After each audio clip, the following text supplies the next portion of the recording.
Lahat. Dito po may kanin na.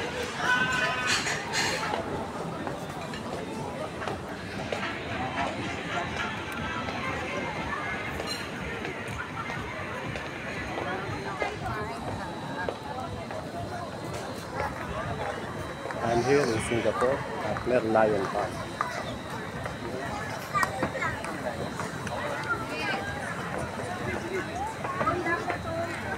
Ito muna itan. Dapat doon ako.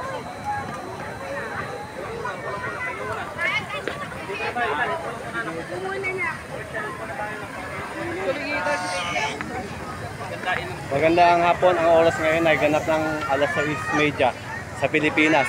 Nandito tayo ngayon sa Singapore at dahil sa Merlion. Halina, tutur guide ko kayo. Ito ang ating mga walang kapagod-pagod na mga kasama. Kuwari hindi masakit ang binti. Hindi, oh. Maglalakad pa ako.